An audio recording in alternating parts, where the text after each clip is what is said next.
Welcome to the Chronically Will podcast, where we have real conversations with community that need to be heard. On today's episode, I get to hear from Tsega.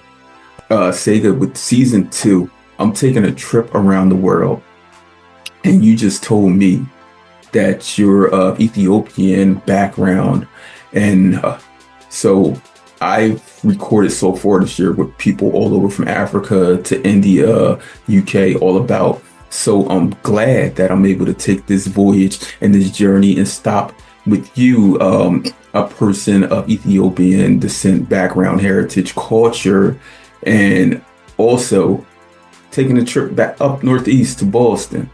It's very similar to the area where I'm from.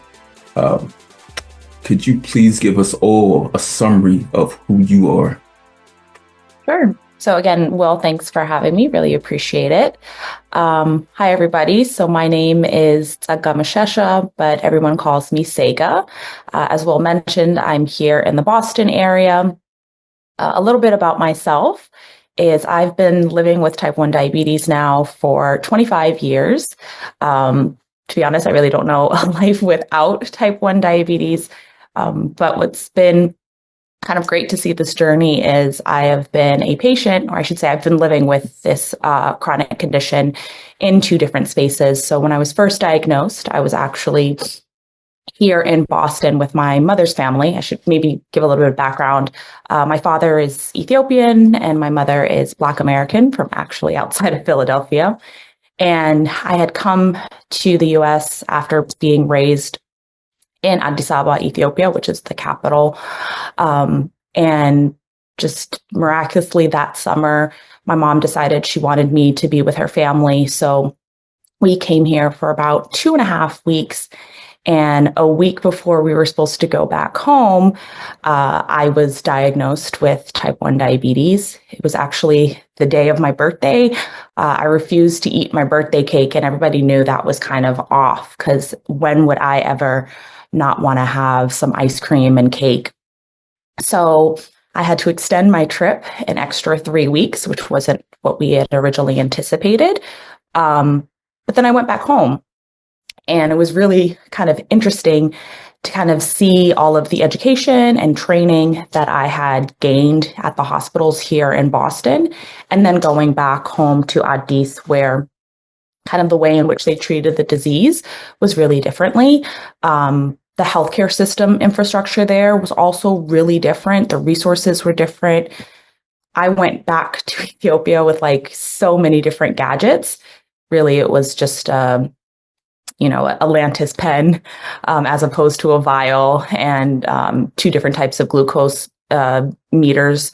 And, I kind of had to learn how to use these advancements in a low resource space, but then also really kind of gaining a lot of different ways to think about type 1 diabetes holistically, because some of the resources that we had in the late 90s in the US were not available in Addis.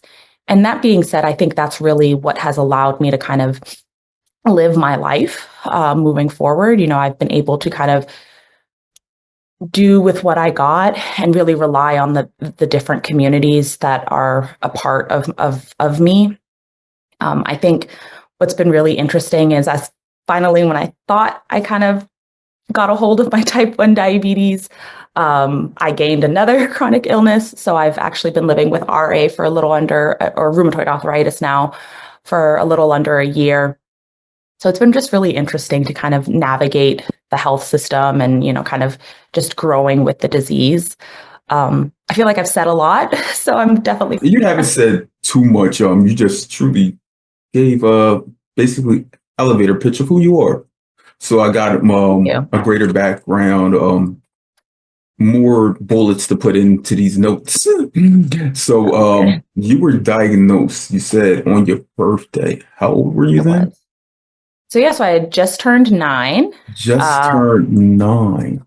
Yeah. So it was so funny because when we showed up at the hospital, or I should say it was a community health center, shout out to those, they were like, oh my God, this is such a great age for her to catch type 1 diabetes. And I was like, how do you say that to somebody?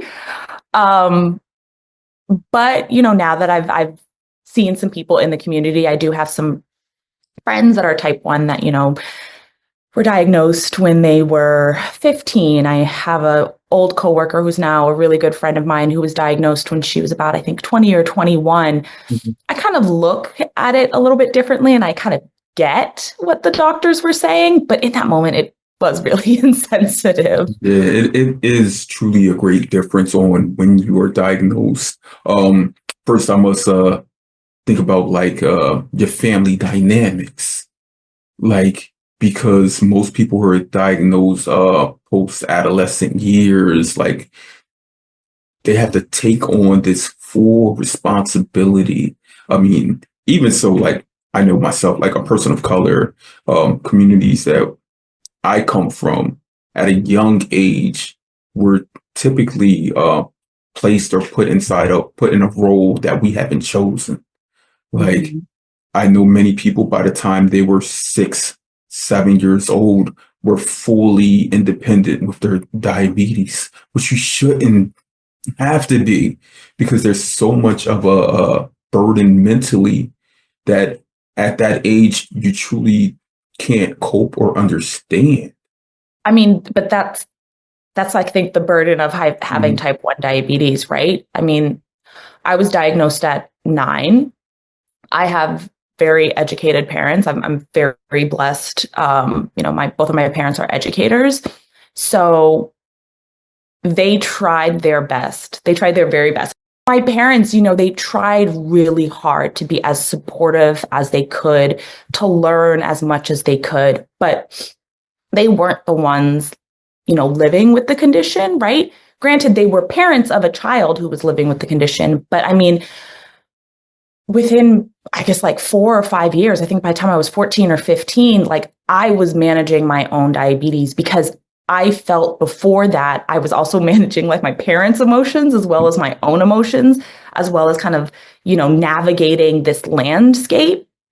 So I think for me, and I don't know if you ever did this, but my doctors recommended like sleepaway camp. I was supposed to say stay away. They recommended like sleepaway camp as soon as I can remember. So about 6 or 7 months after I was diagnosed, I applied for this camp here in Western Mass, and I went there maybe for about 4 summers.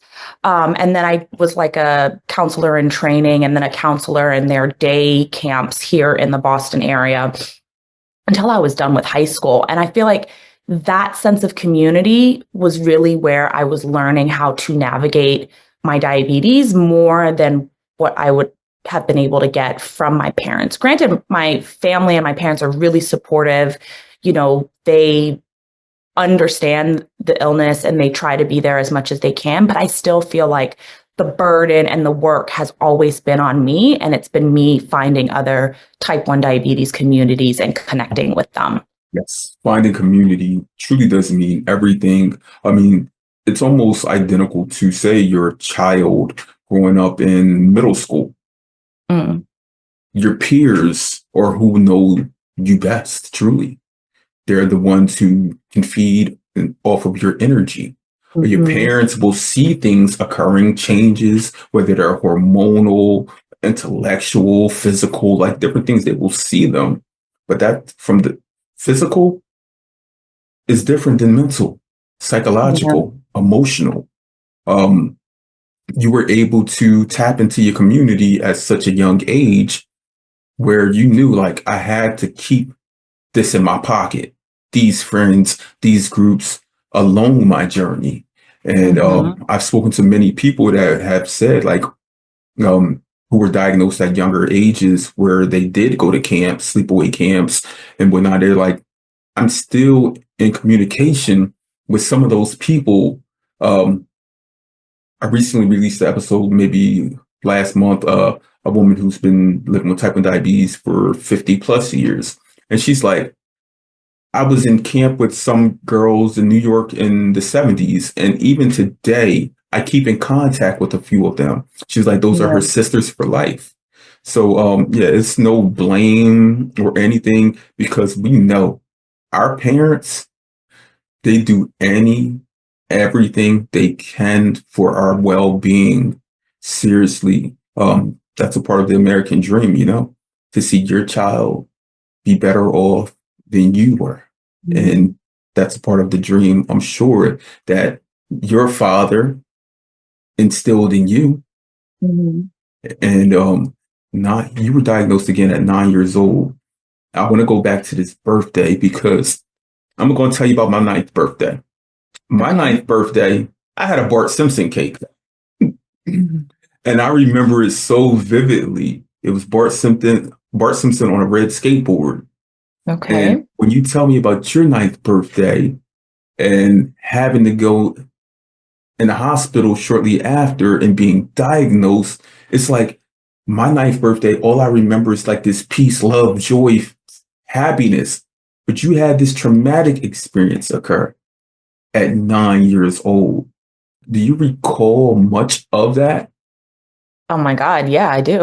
I mean, I remember, I think I remember every single like week and day leading up to my birthday. And it's so funny because, I make a big deal about birthdays now for two reasons. One, I feel like a lot of my friends who had birthdays during the academic year, they got to have celebrations at school, they got to have celebrations at their house, right? Like their birthdays were always celebrated. But for me, my birthday is in August, so it's in the summer. So there's not really that many people that are around because everyone goes away for the summer, right? So I always remembered my birthdays before my ninth birthday being very family oriented, which wasn't a problem.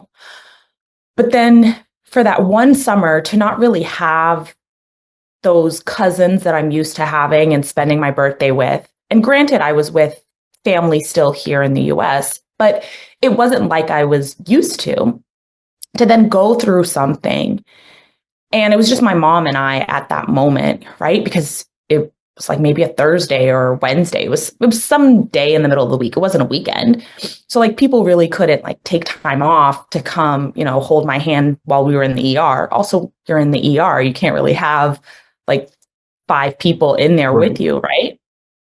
So I just remember that moment. And like I told you, like the day of my birthday, I didn't eat, right? Like they put pizza in my face, they gave me Coke, they gave me ice cream, cake. Like I refused to eat anything.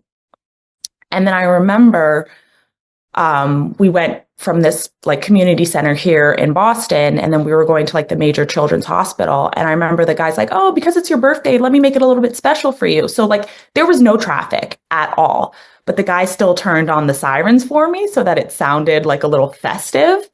Um, and then when I got to the hospital and, they finally gave me like all of the insulin that I needed and my body started reacting, I just remember being so hungry. And I was like, I will eat anything and everything right now. Right. And I got this like very like generic, like tasteless, like no spice whatsoever, like meal. But I was still so grateful that I was finally hungry because I hadn't been hungry for so long. I hadn't been able to hold any food down for so long. And here I was finally being able to eat and even though it was tasteless, enjoy it, right? And because of that, just like, I don't know, maybe 36 hours of just pure agony and then finally having like some really great relief. Like I make a big deal about my birthdays now. If you know any of my friends, they'll tell you I have a birthday month. And all of August for me, I celebrate, right? And I do that because I'm just so grateful that I can still kind of see the goodness in August 16th and August 17th, right? Because that's like the time I went into the hospital and everything got settled. So like I still see those 2 days in the middle of the month as maybe a sense of like birth and rebirth, right? Um, and it also kind of reminds me that I've made another year where I've been able to survive. And actually, I'm going to take that back. I'm not surviving. I'm thriving, I right? was about to So say you're living.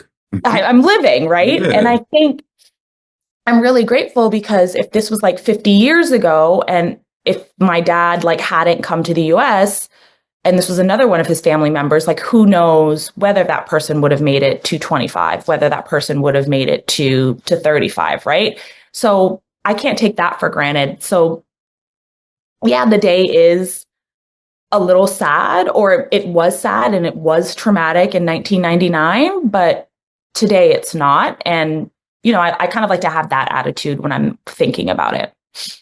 Right. So when you were just telling me that about how you didn't want to eat anything, and then Mm-hmm. once you got insulin, your body was like craving everything. It didn't matter what the taste was. You needed to Yeah. eat. Um, Mm-hmm. a lot of people don't know about the forgotten hormone, amylin. Mm-hmm. Amylin is That's what they call it, the forgotten hormone. And it wasn't truly discovered until the late 80s. So people with type 1 diabetes, when your pancreatic islet beta cells stop functioning, not only do you lose the hormone of insulin, you lose the hormone that's amylin. Amylin carbs cravings, like for food. So when you were diagnosed, you were like, I'm not hungry. But as soon as you got that insulin, which is that other hormone that goes hand in hand with amylin, you were like, I'm hungry now.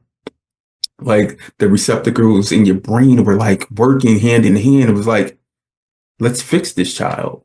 Yeah. They definitely hadn't felt that for like maybe 2 months. Right. Yeah. You mentioned so you were diagnosed in Boston, Mm-hmm. and it's a big cultural difference, right?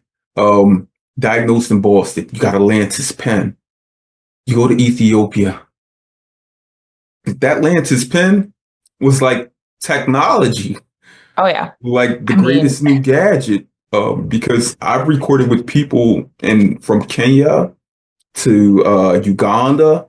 They don't have those pens even today. They say they're 30 years behind. yeah, I can't speak to what it's like today because I mean, I haven't lived there now. June will be 20 years, but I go back and I visit frequently. And what I will say is, I have been a pumper since 2008. So a majority of my life as a diabetic, Mhm. or as a person living with diabetes, like I've been hooked up to gadgets. And it's so funny because every time I go home and they see my CGM or they see my pump, they're just like, what is this? They're so confused. When I go to the airport, like I have to like explain what things are, right? So that difference to me, I'm like, okay, it makes sense, right? Because again, a lot of these Mhm. gadgets that I'm using, they always remind us like, it only works in the US, or not it only works, but like, if anything defaulty happens outside of the US, like that's on you type thing, right? So Right. So it's a I American privilege. it's an American privilege and I get that. But then sometimes, like you said, I go back to like my first years where I remember like the Lantus pen was even like something that was a little bit new, right? I remember I went with two different types of glucose meters, right? Because they were like trying to see which one I could get test strips for in Ethiopia. And I had that, I had the pen, and then I might have had like a vial of, I don't remember what I was taking back in the day, but let's say some fast acting insulin. And I presented it to like the best or one of the only like specialists in the city. I think there were maybe three or four specialists. And at that time, I think Addis Ababa had like maybe 4 million, 5 million people, right? So it's a huge encatchment of people. And I'm all excited. I've learned my ABCs and one, two, threes, and I present everything. And the lady looks at me and the lady's like, well, here in Addis, what happens is someone comes to the clinic every single day. They get a shot of some long acting insulin. And then, they just have to control it with diet and they have to exercise. And they come back the next day, they get an A1C, and that's how they like control their diabetes. It's like, who told you have to check your blood sugar 5 to 7 times a day? And I was just baffled. Right. And my mother, I told you she's American, so she's hearing all of this and she's like, no, like that's not what they said in Boston, right? So I'm very privileged, right? Because I have an American mother and I have an Ethiopian father. Let's be realistic. I have an American passport. And at that time, we also had Ethiopian residency cards. So my mom's like, I'm not going to take this BS. So for the first like 3 years of me living with diabetes, I was coming back to Boston every 6 months to get like supplies, to meet with my doctors, right? Like that costs Wow. money now when I think about it. And like my parents and like my mom would be the one who would come here with me, right? So like my mom was putting her work on hold. Luckily, my parents at that time, they were contractors. So like my mom was purposefully taking like 4 to 5 month contracts so that we could then come back to the States for 2 weeks to take care of like my health stuff and then come back to Ethiopia. Average Wow. person can't do that. You know what I mean? Not at all. Not at all, right? So like the fact that like my mom was like my daughter's health is of more importance to me. Like I now in like my 20s and my 30s, I actually started to understand that sacrifice that my parents took, right? Because easily my mom could have said, "Hey, like, your country's great, but it's not going to work for our child." And she could have told our dads, "We're going to pack up our bags and move back to Boston," right? Like that's what my mom could have done. But instead, she had seen, like at that point, I mean, we'd been living in Ethiopia for 5, 6 years. So like my mom had seen how much I had grown, how I had connected with his family, and my siblings weren't able to do that, right? So maybe I should preface by saying I have much older siblings. There's about an 8 to 14 year gap between me and my older siblings. And, my siblings are very aware of our Ethiopian heritage and they know our family members, but like my father's family, like I'm so attached to them. Like I'm so like, I don't want to say they're a part of me because everyone's a part of me, but like I'm very I in got you. tune with that side of our family because I was raised in Ethiopia. You're their baby. I'm their baby. So like my mom knew that and she made a sacrifice, right? So I'm so grateful for that because like the average person in Ethiopia can't do that, right?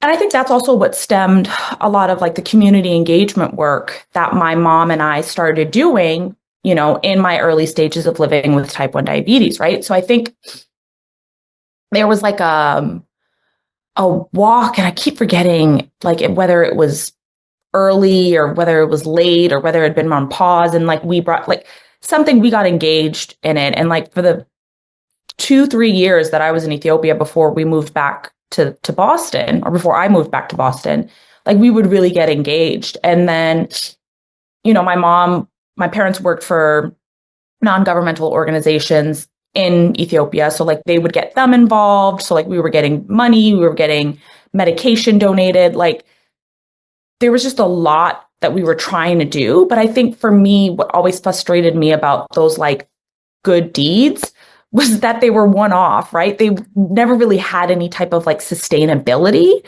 Um, but that's kind of like the work that I do in my day-to-day job now, is like I think about ways that you can come up with solutions that are sustainable and that don't really only rely on like someone's donation or someone's, contribution in that moment, that they can kind of like not be a business, but they can be things that like keep themselves going. But I think that stemmed again from those experiences that I had growing up in a low resource space and then trying to make do with what you got, right? Right. You just gave me a great summary on traveling with diabetes. Because when I truly hear stories about people when they travel with diabetes and the fears and this is just interstate fears. Like I'm traveling from Philadelphia to Los Angeles and I don't know how TSA is going to respond or react. And do I got to go through the machines and do I have to do a full body search and those types of things? But you grew up traveling with diabetes, not like I'm going to take a vacation type of travel. Like I'm going to go live abroad in a Yeah. culture that is truly nothing like what I'm used to, whether it was traveling from Ethiopia to Boston or Boston to Ethiopia. Both of them are, I will consider, your homes. Yeah. But just the ins and outs of care, you having to keep your insulin cool, making sure you had enough supplies. And then I must give flowers to your parents, because that sacrifice again, like you mentioned, how your mom would just, she, mom, you weren't giving up anything. You had your baby. You had your baby with you, and you were protecting her. You you did everything to make sure that you normalized for her what living with diabetes was. That's why, like when you said that in Ethiopia, y'all were she was like doing different things. I was just like, she's just creating a pathway. Yeah. I mean, I agree. I shouldn't have said, she gave up, but I'm just saying like um, like you said, she created a pathway. She just readjusted things, right? Like she did a reassessment, did a needs assessment and Mhm. reassessed what needed to be done. But to go back to the traveling part, I will say I know TSA hates to see me. Like I am their least favorite person because, for me, I travel a lot. My old job definitely did not like this about me, but hey, I work from home. So as long as I get the work done, don't blame me. But I am in a plane maybe every 4 to 6 weeks. It would be a lot more if I could, but I actually have like a little tote bag that allows me to keep my insulin cool. It allows me to take like, 2 weeks worth of supplies, like fits perfectly. It's a little like, and it's clear, right? So like you can see Right. in. And, sometimes people will see it and they're like, you have a third bag. I'm like, so what? I've been doing this now for 25 years. I remember Mhm. when I first started traveling, because I told you I was going back and forth, right? So my carry-on was always full of insulin, full of supplies. And then I would have, my clothes and stuff like in the suitcase that got checked, right? So like that is how I have been traveling. For me, I never really have, clothes in my carry-on. It's always been my supplies. So now that, all of these new airlines are charging for check bags and they're charging for, your carry-on as well, and I have to fit everything into one bag, I get really mad. I'm like, I can't do that. So that's why I have that little clear bag. And like if anybody tries to like push back on me, I'm like, nope. Again, with like my sensors and whatnot and the pump, like I'm really adamant about that not going through any x-rays. I don't go through the x-rays. Like I've always am opting in to get like a pat down. Um, Shout out to TSA PreCheck. That has been the best thing I think ever for people like me or like us, like diabetics. Cause again, we've already gone through the background check. We really just, like I said, need them to pat us down and then we go through it. Um, but if you got to get from point A to point B, you got to do what you got to do. Well, some people have their favorite TSA agents, and some people have their favorite people that come through the lines. Like, I'm not saying where you fit on that scope with them, but you're prepared for yourself, prepared for I life. am. I was just thinking, like, with you traveling, have you done any international travel where, like, is it the same with the carry-on or with your Oh tote? yeah. I mean, so I have now traveled to about 4 countries in Africa. I was just in Panama and Colombia back in August. I went for like my birthday. I think it's all synonymous. I think as long as like you educate, like, once I get in line, I just like say what it is. Like I don't really have any issues. Um, I will say, I think for me, when I first started traveling like on my own and going to places where there were like hikes and like a lot of activities, I was really excited to start doing that. But now as I've gotten older and I've noticed that, as you get older, the way in which you care for your diabetes changes as well because, everything is hormonal. I've noticed that if I'm going to go on a hike, I want it to be in the US, not really maybe like somewhere else internationally, just because I get a little nervous and I don't know what the healthcare systems would look like in a country that I've never been to before, whereas I at least know the devil here in the US. So I know how to like navigate that if anything happens. Right. Do you have any fears of traveling internationally as a person with diabetes? Because I mean, you learned Ethiopia, you learned the US, and you just said you've been to what was that, four countries in Africa, Hmm. and everywhere is different. Um, have you had any, not only fears, but have you had any incidents where you felt like you may be unsafe living or being there as a person with type 1 diabetes? When I'm traveling or like when I go to another country, no. Um, but also I will admit this is a bad habit that I do, but when I go somewhere that I'm unfamiliar with, I will like decrease my basal rate or how much insulin I'm taking. So that I kind of stay at a little bit of like a higher. So like I'll stay in like the mid 200s as opposed to like going down into like the 150, 180 that I'm supposed to be at. Mhm. Um, and I do that just because I think I don't have a fear of traveling, but I have a fear of lows. They're always there. Um, so I want to avoid any type of low when I'm out somewhere else. Yeah, I only ask that because I know that again, people fear the unknowns. Hmm.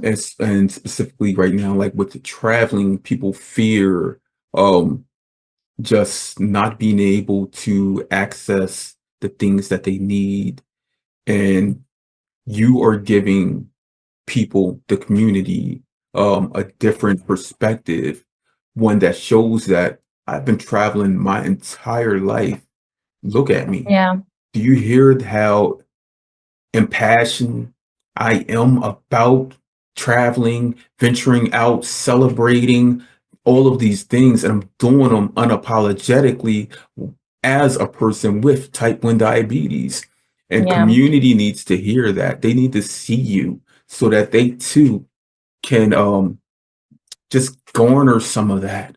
Like Hmm. you have this free spirit about you. You do. You truly do. Like, ah, I'm celebrating two birthdays. Like, I do. and yeah, you celebrating your second chance at life. Yeah, Yeah, and that is true. we should all celebrate that. Like, biggest congrats on that 25 years. That's a quarter of a century. Come on now, you're making it happen. Jesus. Now that you say it like that, Does it make you feel old? a little bit. I hope it makes you feel bold. Thank you. I appreciate that. Yeah, I will yeah. try. But every time I say that, every time I say, when you say quarter of a century, that's where it really hits me. I'm like, oh God, I'm not a child no more. Though I might act like one. Look, and nothing's wrong with that. Have fun, enjoy life as much as you can forever.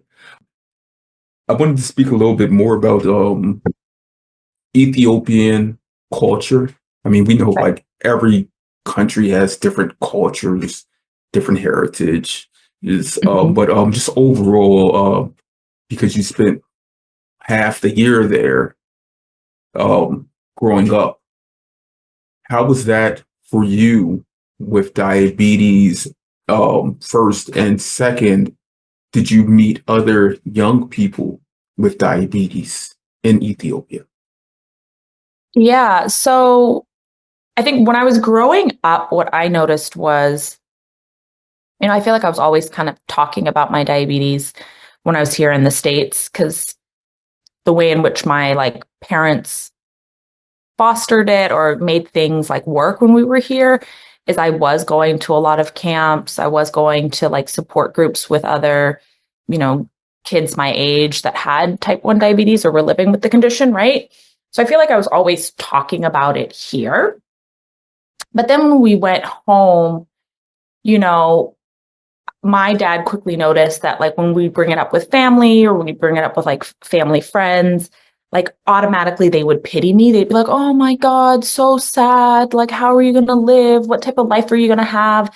And my dad really hated that pity or that automatic. Like, I know people were trying to like sympathize with me and be really empathetic and kind of try and relate, but it was very negative. So my dad noticed that. So like off that, he was like, just don't tell people, like hush hush. And I always had an issue with that because for me, I felt like it was, if you treated the condition like it's something taboo, then it's bad and it's negative. And I didn't like that light. Um, but now I just see my dad was like trying to protect me in a way, right? Um, I mean, still to this day within our community, I don't feel like it's talked about a lot. I didn't meet that many like Ethiopian diabetics until I started doing those like walks that I told you I did earlier, right? So we had done two like national diabetes walks in November, like when I was a teenager. And I saw a lot of people then, but I don't ever remember like having any follow up with them. But then I moved to the US in like 2005, and I found out through just talking about it over time that like my dad had three friends who had children with type 1 diabetes. I started again to talk about it a little bit more, and I noticed that like they're not like we exist, we just don't really talk about it a lot. And I tried to talk about it and I tried to like connect with them and like create a sense of community, but like I thought it was 50-50. And if there's anything I've noticed about communities is you can't really force them. Like someone either wants to be a part of it or they don't, right? So for the ones that wanted to talk about it, and again, I feel like the first couple of times you meet another diabetic, you're really like commiserating and you're poking like who has it worse or like what sucks about it. But after that, we did start having like meaningful connections and meaningful conversations. But again, I think what I really like about my life or like the community that I have created is it is very diverse. Like there's people from so many walks of life. There's people that, developed the condition like at different stages in their lives. And I think that's what's been really helpful for me. But yeah, but I guess to go back to the Ethiopia side, I still do have some people that are actually living in Addis right now with the condition, and it's really nice to kind of have conversations with them as well and lean on one another.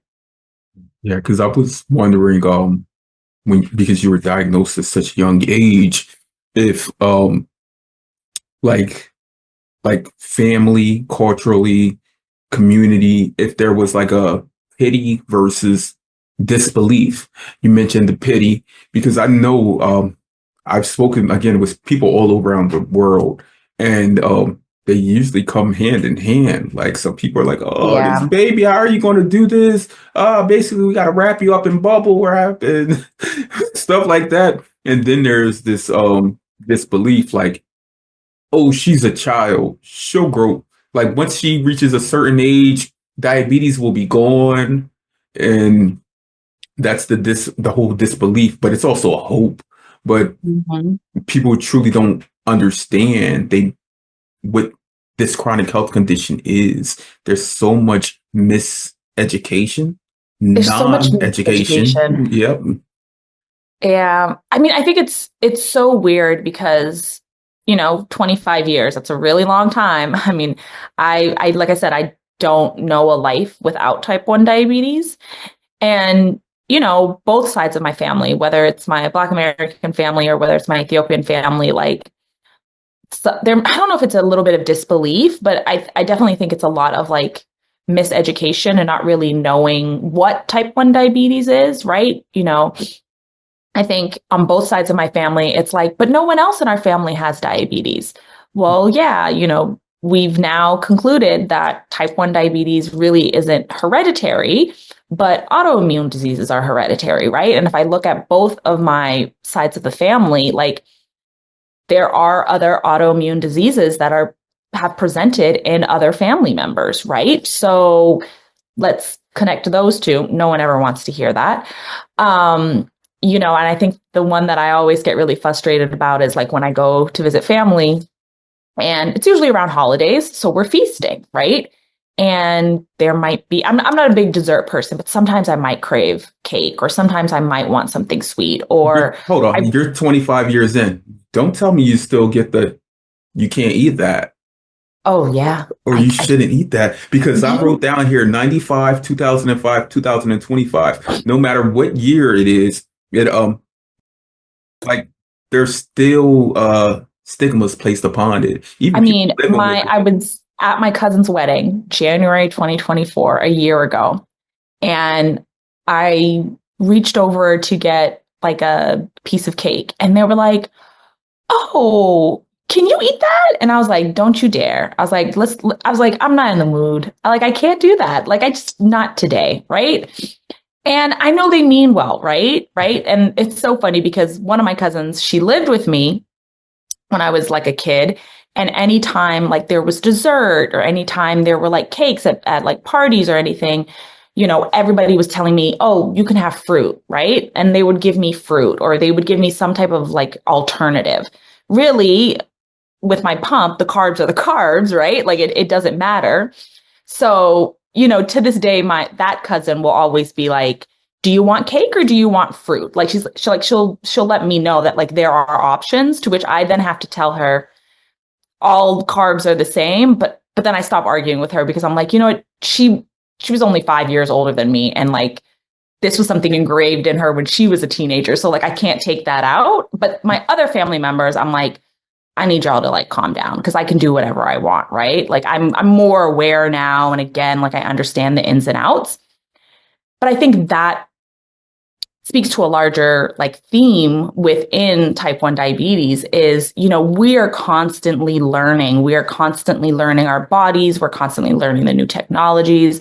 We're constantly learning how this disease can, or condition, right, can be managed. Other people are not in that day to day, right? Because it's not their life. Like they don't have Right. to, right? It's not. It's not part of their, it's just not part of their story, but it's part of mine. So like I know they mean well, but that is the one thing that like gives me the biggest ick, is when you're like, "Should you be eating that?" I can Like eat when I want to. I'm a big girl now. I'm not a little 9 year old. Like I've learned this. I've learned the nuances, the simple math and calculations. Yeah. Yeah, because when you were saying that, I was thinking, because I have a cousin who's the same age as me. His sister was diagnosed when she was 12. She's 28 or 29 now. And a few months ago, I'm on the phone with him, and he's like, she's like, I keep telling her she shouldn't be eating this, or she shouldn't be eating that. That's why she's having stomach issues and whatnot. And I'm like, okay, I'm steady. I'm listening to him. And then he goes, I sent her this link about doing an all fruit diet, cleanse. And I told him, I said, whether she's eating cake, bread, or fruit, they all have carbohydrates in them. It's Mhm. about the carbohydrates. As long as she's given insulin for it, it's fine. And you know what's crazy right now, Sega? What He's happened? calling me right now. I'm looking at my phone and his name is calling. His That's ears must be ringing. that's crazy. That's crazy because I don't know why. Well, I know why many people do that. Media. The Mhm. media perpetuates diabetes as one thing, not this whole approach. It's sugar, it's Sorry. obesity. It's like, no, you were diagnosed at 9 years old. How could it be any of those things? Yeah. And I think the other thing that I think ties in with that is, I still think to this day that we're all treating type 1 diabetes as if it's a monolith, as if it's the same. And it is not. I think what the conversation that needs to be happening now, and I think, spaces like this is where it can allow to happen, is there are so many intersections when, looking at type 1 diabetes, right? So, something I've now noticed in the last like 4 or 5 years is, how you treat your diabetes, how your diabetes kind of functions and fluctuates, really depends on the hormones in your body, right? So if you think about women, like something that I didn't notice until I was like off birth control and I was literally just like eating a little bit better was, my insulin resistance really mimics my cycle, right? And I think that's something that as women, we're starting to talk about how our cycle kind of affects our body more often. But that's not something that I was told 10, 15 years ago. I mean, it's wild. That's like a whole nother topic in and of itself, right? I think also like how I come and present myself in the world as a Black woman. I mean, all of the things that are going to affect me, like, let's be honest, like racism and sexism and all of those things are also going to affect how I'm able to fluctuate and manage my diabetes, right? Like all of these little nuances continuously affect us. And I don't think we're ever talking about that at all, right? But that's what someone with type 1 diabetes is constantly thinking about. I mean, the mental gymnastics that we have to do every single day just to live, like that affects each subgroup very differently. And I don't think we talk about that enough. I think we're aware of it subconsciously because there's no other way that we're going to survive, right? Because I think, as I told you earlier, like I developed RA back in February of last year. And, the way in which I see how I'm treating my RA and how I'm treating my diabetes, it's like night and day, right? Like I think maybe 2-3 months ago, I forgot to take my weekly shot and I ended up taking it 2 days later and I freaked out. I was like calling the clinic. I was like, oh my God, I forgot to take my shot. Da, da, da, da, da, da. They're like, you'll be fine. Just next week, don't take it on Thursday, take it on Friday. And then the week after that, start taking it on Thursday again. You'll be good. Calm down. Have a chill pill. Well, they didn't tell me to have a chill pill. They were just like, calm down, right? Can you imagine if I missed a shot, like a shot of insulin? Look, I was just thinking that. I was like, can you imagine yes, but for someone who has lived with type 1 diabetes for 20 plus years, you're like missing a shot? Like, I was like, missing a shot? Like, right. And again, the fact that like I came in panicked, right? And no one in the clinic was alarmed, right? They were just like, it's fine. Like, you literally just got diagnosed. Like, you'll be okay. Like, you'll feel a little sucky, maybe, da da da da. But they're like, you're good. I was like, if I ever missed a little bit of insulin, like, I would end up in the hospital with DKA. Like, that's what would have happened. So I think that's when I have to like remind myself that like diabetes is really hard. Like, it's really hard. And I do have to give myself grace and credit for doing what I have to do to thrive. You know what I mean? Yeah. I was having I was in a conversation online yesterday where someone was talking about how they can't stop their blood sugar from continuously dropping. And someone had commented on it. They were like, well, just turn your basal off for 48 hours. And the comment section like blew up. Like, because me personally, I was like, if I turn my basal off for just 2 hours, my blood sugar is going to be rising 360, 400 straight up. Like, and I've noticed this because I mean, we use insulin pumps today. So we know like if something malfunctions, a cannula, whatever, that happens. Like, we cannot go without it. And I was just like, I'm still like blown away by that person actually dropping in the comments and saying, just turn off your basal for 48 hours. You'll be okay. I'm like, what kind of lifestyle have you lived? Yeah. Like, not with modern insulin today. Maybe I mean, that's a funny thing, right? Like, and regular, I don't know. So it's funny that you say that, right? Because you're like, oh my God, like my body wouldn't do that. But I mean, I feel like there's like some days, and maybe it's like stress related, I don't know. But there are some days that no matter what I do, like I am so insulin sensitive. And it's just mind boggling, right? Like I could count my carbs correctly. I could, you know, eat a whole meal and say, I'm just going to like base it off of my basil and I'm just going to be dipping, right? And I mean, the thing is, God forbid I turn my basil off, right? Like 2 hours later, now I'm 300, right? So and that becomes really frustrating because you're like, I know if I kept like my basil on at the rate that it was at, like I would have ended up like in a coma or something, right? So, back and forth, talking to my doctor, who, again, I love my doctors, but they only have a limited amount of time. So they're always going to give you like cookie cutter frameworks to work with. Um, I've noticed now that on some of those days when I just know I'm really, really sensitive, I have to put on a very low basal, right? So I think for tandem, they don't let us go below like zero point 0.1 units per hour, right? Right. But on those days, like that's the profile that I have to use. And I just have to be like really kind of like super aware of eating a lot.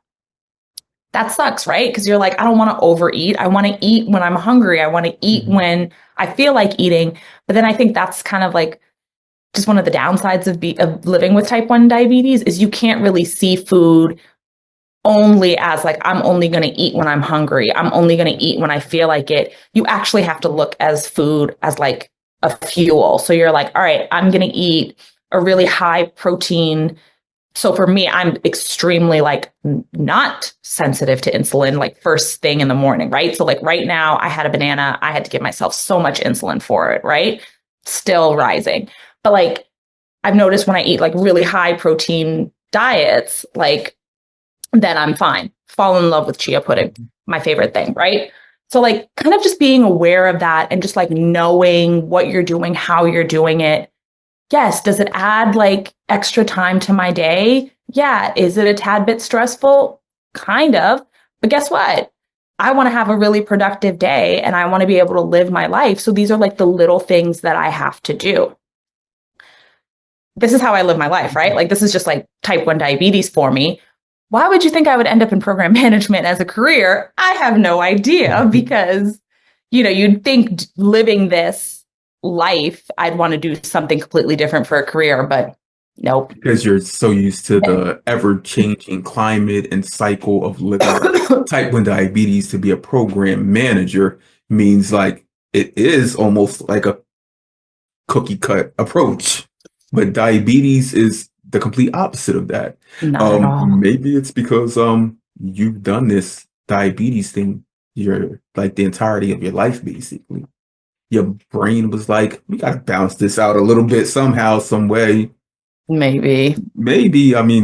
It could be many things. Yeah. Do you have any family history? Well, you did say you have family history of other autoimmune conditions. Do you have anyone else with type 1?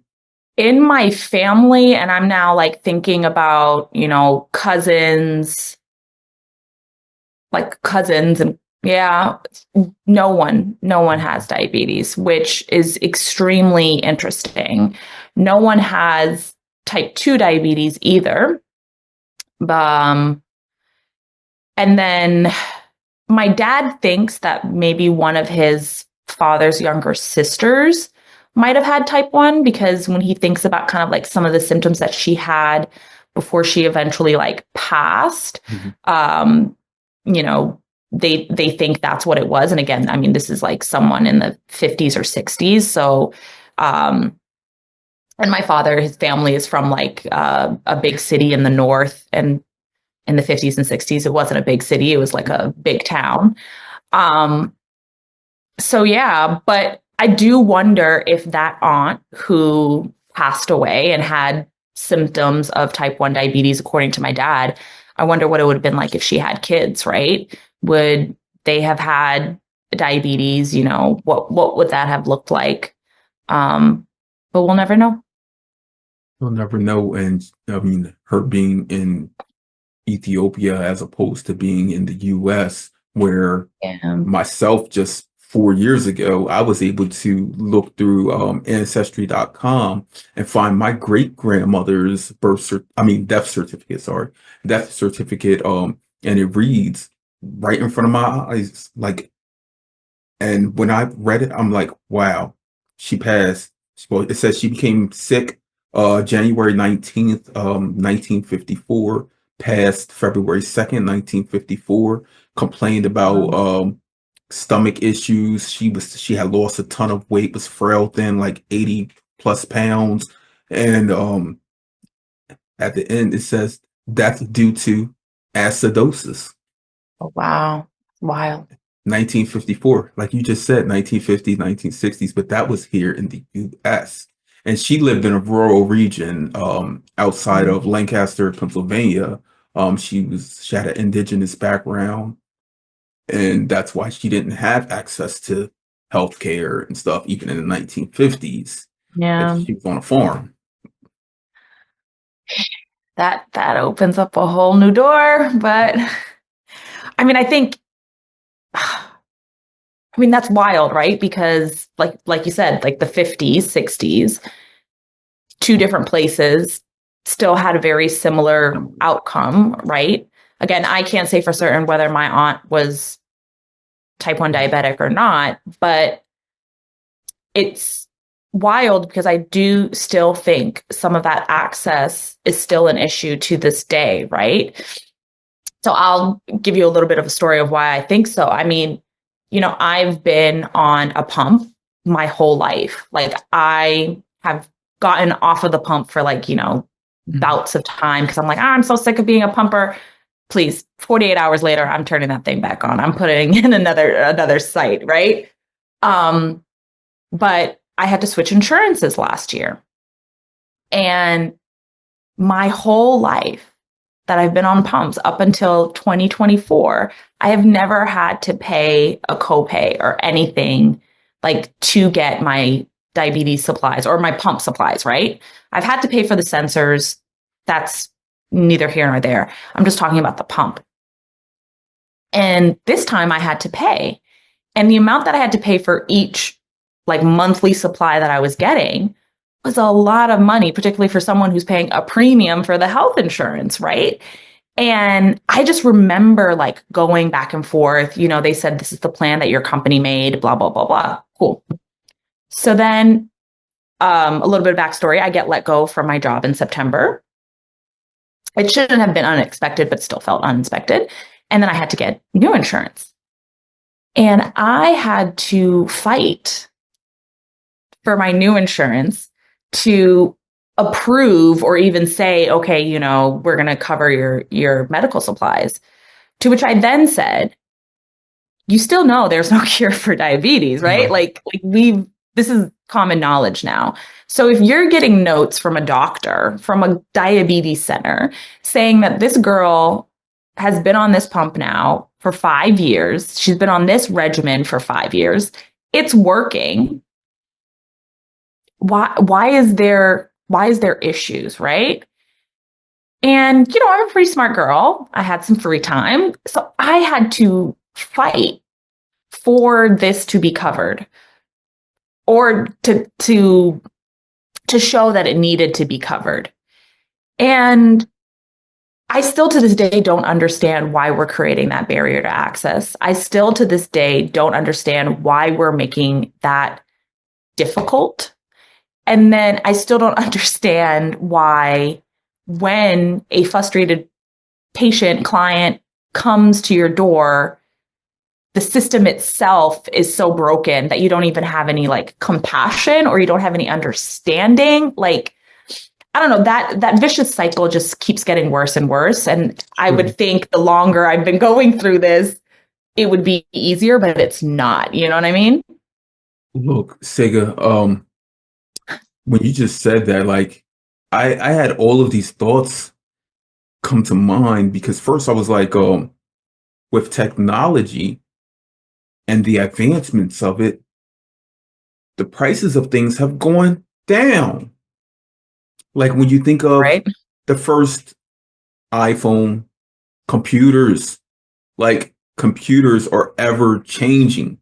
and they're not Hmm. getting more expensive.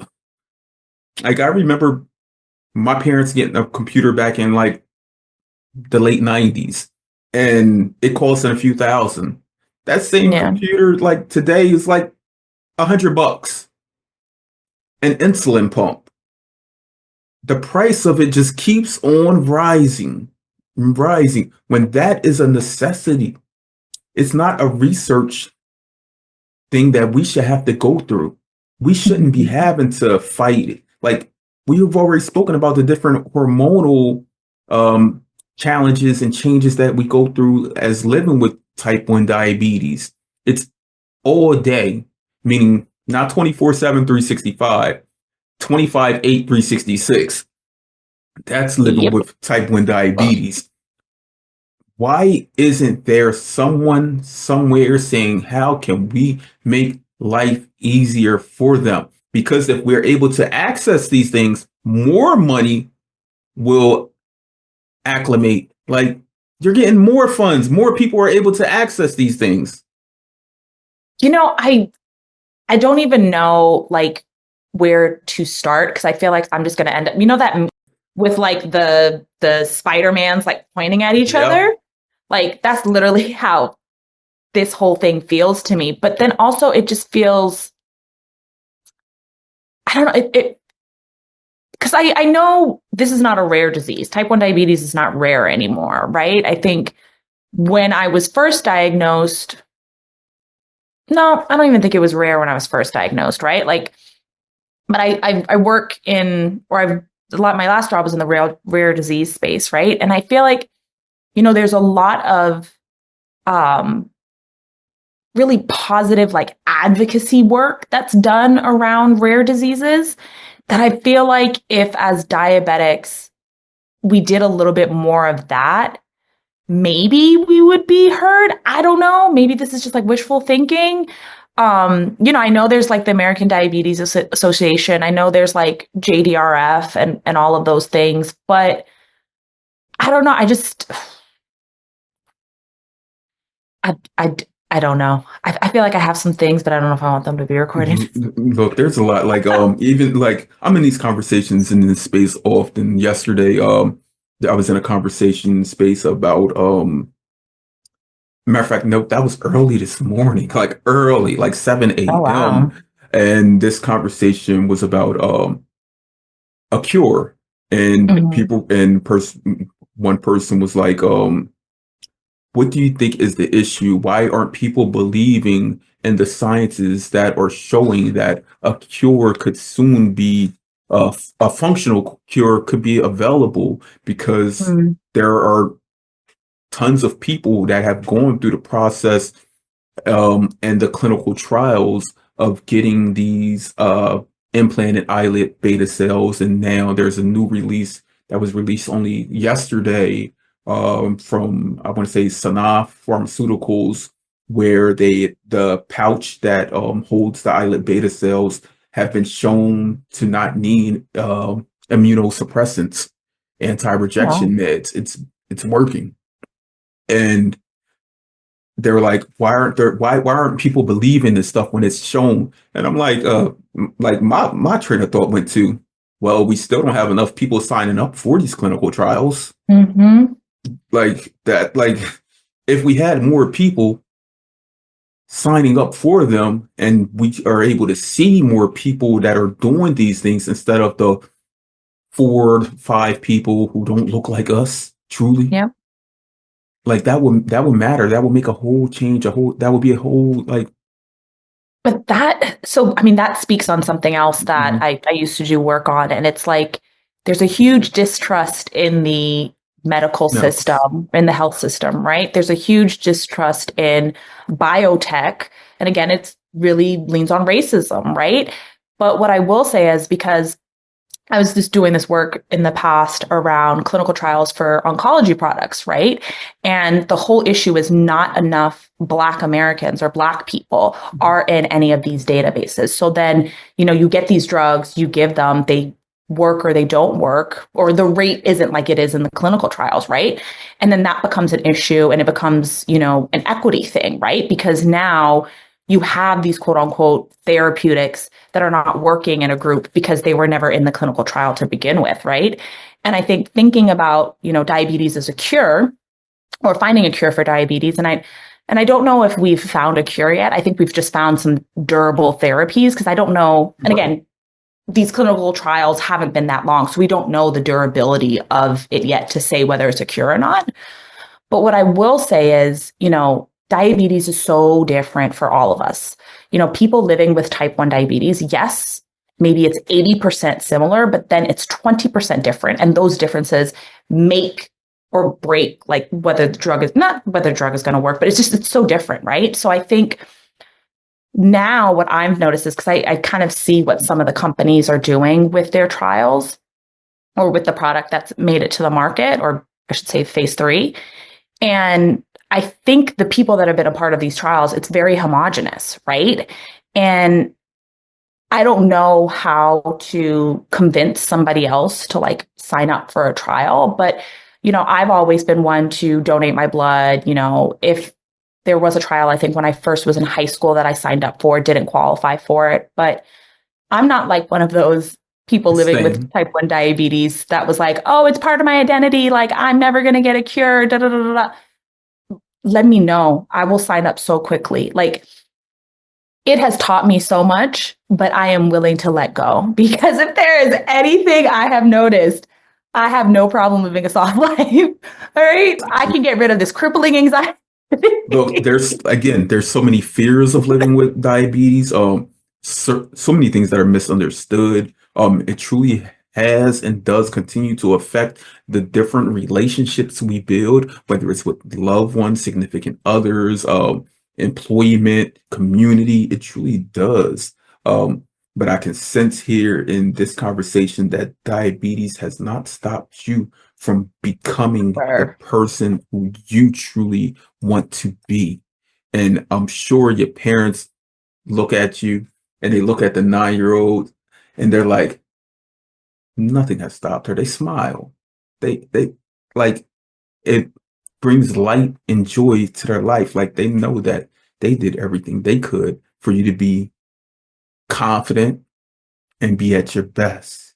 So as we wind down, I must ask you this, Tsega, my friend. I did add in a title. I was like, I was jotting down things. I was like, this is like a flight from Boston to Ethiopia. So I have input that into the title of this episode for when it is released. But I must ask you this because it's like you put in these segues or segments that you knew where I was going to go to. So on the day, a true functional cure is available for all, not meaning just a small percentage or culture. It's available for all.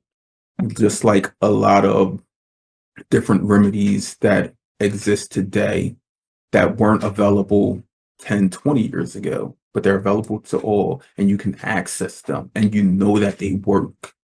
You know that it's been proven. I've called you, say, diabetes is done. Like it's over with. Look at the community. Everyone's celebrating. On that day, Tsega, you find out that you have been fully cured. You don't have to bring on that tote. You don't have to go through the self scanning, like the scanning machines. You can just walk through like everybody else. You may miss your tote because you're used to it. You might be stuffing like some things in there that aren't diabetes related at times. But on that day, you find out that you've been cured of type 1 diabetes. What do you do? What do I do?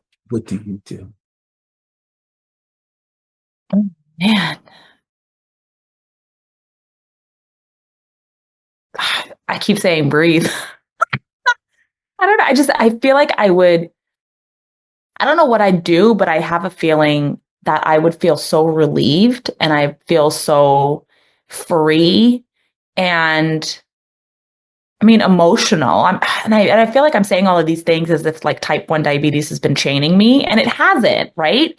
but I just think it's been like an additional chip that I have to be aware of.